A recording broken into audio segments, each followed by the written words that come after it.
Meg Lanning easing that one away for a single to get off the mark. And we'll just see how much confidence she will have gained from that 27 not out against the Heat, her highest score of the season. That's wide. Lanning has a slash at it, and it's through the gap to the first boundary of the innings. It didn't race across the outfield. Beat the camera work there as well, and this is just bread and butter Meg Lanning. Wonderful to see right along the carpet. It absolutely flies here at Karen Rolton Oval, even after a shower. So looking dangerous here, just timing it so beautifully through that very small gap at points. You'll usually see 2.2. Rolton. Lanning on the cut and had the power to beat Megan Shoot. Just a Meg Lanning cricket shot, isn't it? Meg Lanning of old, isn't it? The ability to get this ball with so much power through just backward point is quite remarkable. So Lanning, as always, really good through that point region. It was almost a down and up.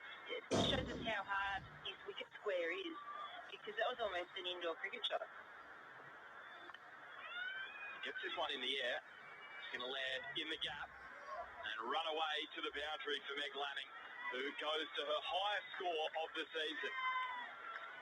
Just that little bit short there for Darcy Brown. Perhaps she was looking for a bouncer with the deep square leg and the deep 45 on the rope, but not quite getting the elevation she wanted, and Lanning just capitalised there. She's on her way.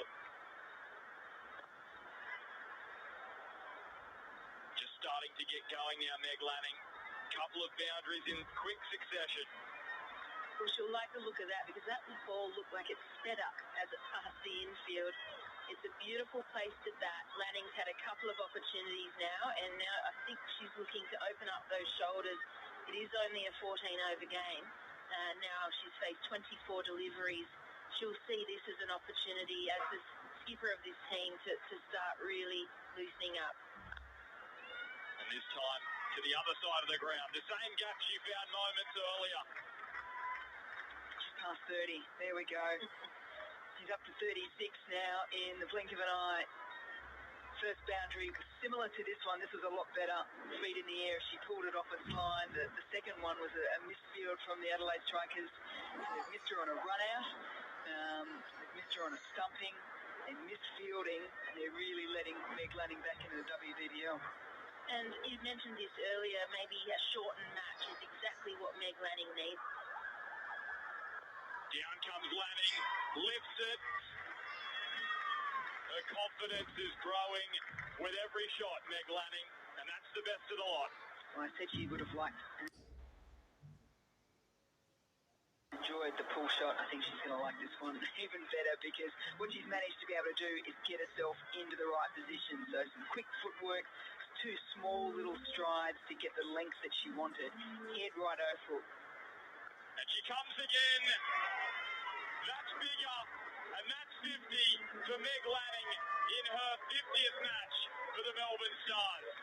She's back, Meg Lanning. Boy, and what a way to come back as well in your 50th game for the Melbourne Stars. The captain leading the way. She struck the ball nicely right from the start. Didn't get probably the power or, the placement as quite she would have liked on some of the four balls. But she's swung away by Lanning, just well timed. Another boundary for the Stars captain. Oh, take me back to Chelmsford and that knock in the Ashes in the T20. This is the Meg Lanning leg flick. Not so much leg flick this time, but just the balance as well. She just needed to bring it up a little bit at the end, as Charlotte Edwards just tried to show us that she still hasn't lost it on the sideline. Well, I thought the cars were in danger here, because the way that travelled across.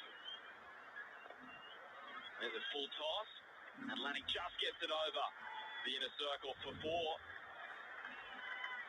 She hasn't faced many balls of late, Meg Lanning, so just going to have to try and make up for some lost time here. Interesting field placement too, because she knew she was going out of the back of the hand slower ball, yet had all the field up in front as well. So if you get it wrong, you're going to get a full toss. And if you sort of put it in the slot, Meg Lanning is so strong down the ground.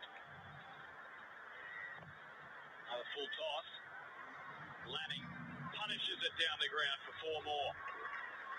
Up to 72 now.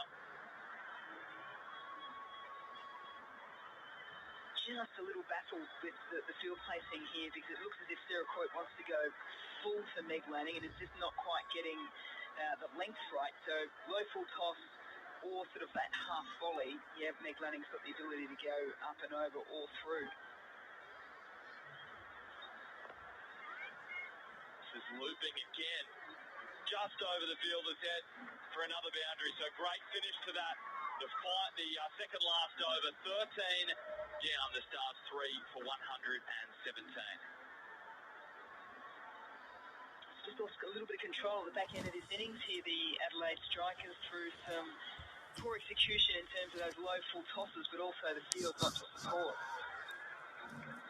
Yeah, with this field, with mid-off up, you can't get full and wide. On that occasion, it wasn't particularly full, but the width was on offer for the Melbourne Stars. They capitalised. Tell you what, she's good enough to hit 24 and make 100 off this over. Full toss, dispatched for 6. What an innings this is from Meg Lanning. Form, it may be temporary, but her class is permanent. Game plan notes to Meg Lanning for all other teams coming up. Don't bowl low full tosses. And an edge, and it's all over for Meg Lanning. But what a treat that was to watch. 82 runs, a return to form. And what a way to do it in a 50th match for the Melbourne Stars. The captain, it's a must-win game for both teams. So to come out in an over-reduced game and strike the ball so nicely. I think a lot of the shots there for Meg Lanning will say, yeah, okay, we're getting back to where I was last year when I led the team through to the final. Hats off to Megan Shute there. Wonderful little leg cutter, getting the ball moving away and taking the edge.